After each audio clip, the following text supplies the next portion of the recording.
Thank you.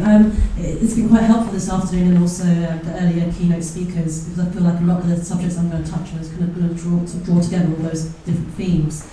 One of the biggest challenges for investing in agriculture for food sovereignty is the dominance of corporate power. I think that a lot of us know that there's a small number of multinationals that have a lot of control over our global food system, whether it's in the grain trade, in seeds, or in chemicals. But also what we're seeing now is that multinationals are able to advance their corporate agenda through collusion with governments. And I think the person asked a question earlier about the scaling up nutrition is exactly on that kind of theme. So I'm just going to talk a little bit about one of the schemes that was launched recently, and it's been mentioned a few times as well this afternoon, which is the G8's new Alliance on Food Security and Nutrition. Now, the new alliance is a platform that facilitates private sector investment into African agriculture.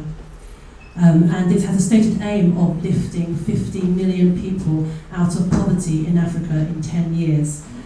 But even though this might seem like an apparently laudable aim, actually you don't have to scratch below the surface too far to find out that actually it's about transferring control of resources and land into the hands of a small number of multinationals. And instead of addressing hunger and poverty, actually it looks set to decrease access to food and do nothing at all about poverty reduction.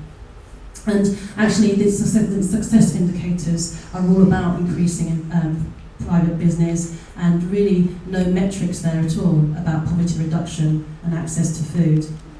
So far, 10 countries in Africa have signed up to the new alliance, and there are over 50 multinationals involved, which include all our good friends Monsanto, Cargill, Unilever, Syngenta. And what happens is, in return for getting some G8 funding and some corporate investment, countries have to make changes in their national laws which will make it easier for the multinationals to operate in their country. Now, this whole scheme is massively problematic, and on two particular levels. And firstly, policy conditionality, and secondly, that is actually investment in a specific model of agriculture, which is the industrial, the corporate model of agriculture that we've been talking about this afternoon. So firstly, on the policy conditionality aspect, investment and the funding is conditional on African countries signing up to a number of policy commitments which will actually extend the market reach of these multinationals. So, we've had a small presentation on land and seed, and actually these are the sort of policy commitments that are being made in the new alliance. So on land, countries signed up to a new alliance have to make changes to make it easier for multinationals to identify suitable land and then simplify the procedures to actually acquire it. So, land grabbing is already a massive issue. That video was very emotive, actually.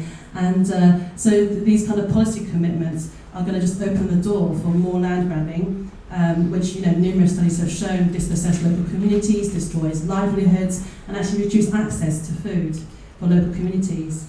In terms of agricultural inputs like chemicals and seeds, for example, the countries sign up to a new alliance have to sign up to agree to accelerate the process for making these national seeds law changes into their country. So, Teresa talked a bit about kind of the losing of the seed diversity and the problems about farmers losing the freedom to be able to save seeds, breed seeds, swap seeds, and instead having to become dependent upon multinationals for the sale and distribution and production of seeds. Again, concentrating this into the hands of multinational companies.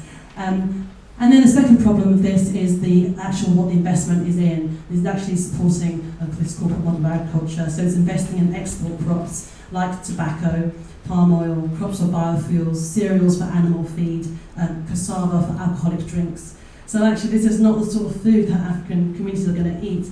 And actually, so when it says they're trying to address hunger and malnutrition, I don't see how producing tobacco is going to address hunger in Africa. It also supports investing in large-scale monoculture production and all the environmental problems in terms of reducing biodiversity that brings.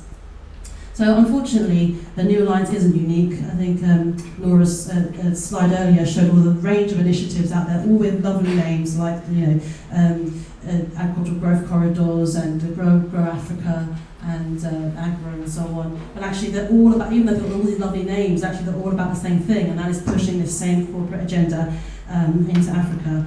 And so what can we do about it? Because I've just got my 1 minute warning. Is resistance, and resistance is happening. Last year, over 200 African farmers' movements and civil society groups issued a statement and branding these schemes exactly for what they are, a new wave of colonialism intended to secure profits and royalties out of Africa. And so last year, the UK Food Group and the UK Food Sovereignty Movement worked together to mobilise protests around the Hunger Summit, which was kind of highlighting the New Alliance as this wonderful, great solution. And we worked together to expose this agenda in the media and getting articles published. And so this spring, World Development Movement, we are going to be launching a new public campaign to target the UK government specifically on the New Alliance, as well as these other schemes that are advancing this agenda. And it's a massive fight because we're not just challenging one programme, we're challenging a whole approach. And it's not something we'd ever dream to do alone. So we are, really keen and really excited to make friends and allies with different people, groups, organisations, so that together in the UK we can stand in solidarity with the small-scale farmers and the peasants and the global movement for food sovereignty.